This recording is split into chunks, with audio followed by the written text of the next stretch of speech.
I really noticed it when I would have been about 11, playing along with, I think, Foo Fighters. And I stopped and I was like, the ears were ringing, I could barely hear. Like my sister came through, she was trying to talk to me, and I really couldn't understand her. And then I was waiting like 30 minutes for me to like actually hear people. So that was a bit of a shock and a bit of a scare, because I didn't know what was happening. Lucas loves to play music. But after his hearing scare, he made some changes. My ears used to ring a little bit, and then once I found the ear protection, like, it stopped. I was pretty against it because I just wanted to kind of like be cool, but as I got older, I kind of matured and just realised, look, if it's what I have to do, it is what I have to do. You know, I've got to save myself rather than try to fit in. When it comes to sound, humans have a kind of daily dosage we can handle.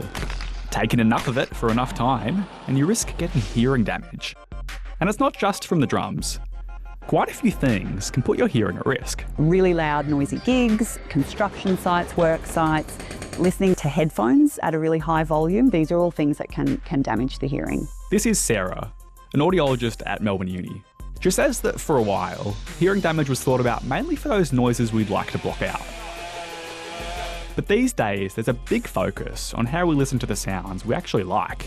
Recreational hearing damage has become a really risky factor for hearing damage in young people in particular. A lot of young people listen to music on the train or tram or in their rooms. So high levels of exposure are leading to more and more hearing damage in the young population because of that. We see more and more young people coming into the clinic with hearing damage. In fact, the World Health Organization reckons more than 1 billion young people are at risk of permanent, avoidable hearing loss. You can think about sound a bit like UV rays from the sun. Even though you can't see it, we can still measure the risk. And to measure sound intensity, we use decibels. Normal talking is about 60, a jet taking off is about 140. Here's where that daily dosage comes in.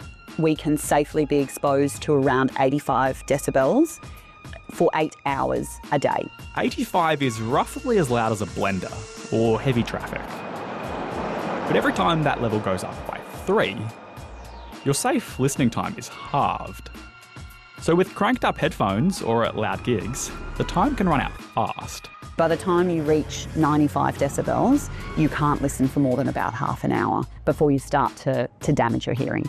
It can recover with ear rest, but not always. So when it starts to last longer, that's when you know that there might have been some hearing damage done, and unfortunately you can't go back on that. Once the hearing damage is there, it's there for good.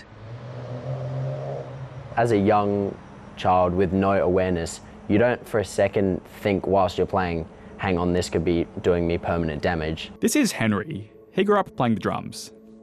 And today he plays guitar and synth in the electronic dance punk band, Tinitus.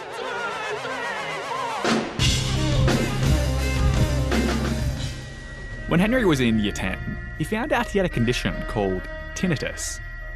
It's not technically hearing loss, but it's closely linked. If I have no noise playing, there's slight ringing in my ears at all time. I sleep with music on every night, or white noise like a fan. Like there'll always be some source of noise such that I'm never really sitting in complete silence. That constant ringing or buzzing sound inside the ears or head is the main part of tinnitus. Henry reckons he's coping all right. But for some people, it has big impacts on their mental health. So you can imagine if you're living with a sound inside your ears that you can't get away from, there's sometimes grief around the loss of silence. There's also impacts on anxiety, on stress. So it can be really profoundly impacting someone's quality of life. It was also just uncomfortable and slightly concerning given my young age. Due to his diagnosis, Henry and his bandmates Archie and Sammy are all extra keen to look after their hearing. Because you only get one set of ears and the damage you do is, in most cases, permanent. Being around you so often, I think we all kind of have to be aware of it. You often can't control a sound at the source. So things like earplugs lower what your ears take in. You can still enjoy a concert like it sounds just as good. It's just reduced and safer.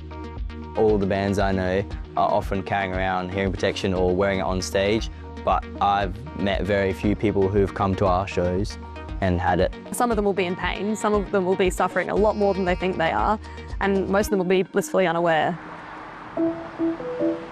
I've played drums for a while myself and figured it might be time for a hearing test.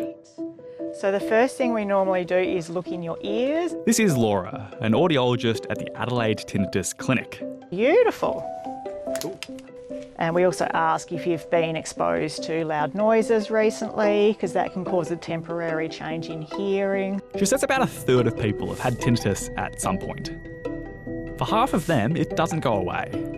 And for some of them, it's quite a bit nastier. And approximately 2% of Australians experience distressing tinnitus. So headphones going on, they're a bit tight. Got a big head. When you hear that sound, you push a little response button and then I'll kind of mark it down. So we test a lot of different frequencies, a lot of different volumes, looking for the softest sound you can hear. Tinnitus is common in musicians, even younger ones. I recently did an occupational noise assessment on a high school, and 30% of the kids that we interviewed did say that they had tinnitus. They were musicians. And Laura says she's seen other kids with noticeable damage too. Children coming in with what we call like a noise notch. There's a certain frequency where there's some damage indicating that they might be listening to some headsets at a little bit of a louder volume.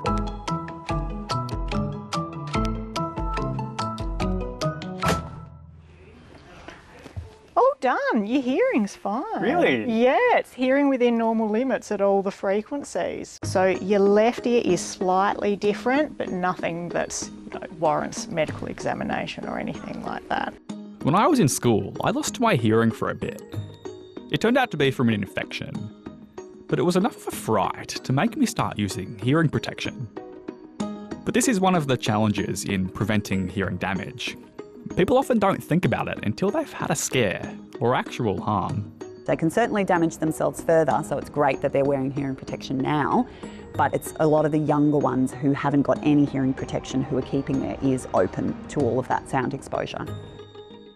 While some musicians reckon the basic foam earplugs aren't great for playing melodic instruments, Lucas's school band room is furnished and laid out with hearing safety in mind. All the band is kind of playing across the room, so it makes it a little bit harder for that sound to really impact you. Sometimes you can control the sound at the source, like with your headphones. Experts suggest keeping them below about 60%. And Lucas got some new ones to make that a bit easier on the noisy bus. I can just, enjoy my music without having to have it blasted down my eardrum. All so he can keep enjoying the sounds in his life. I need to be able to hear, I need to be able to communicate. I like listening to music, I like listening to sound. It's really cool, so I want to be able to keep that going for as long as I can.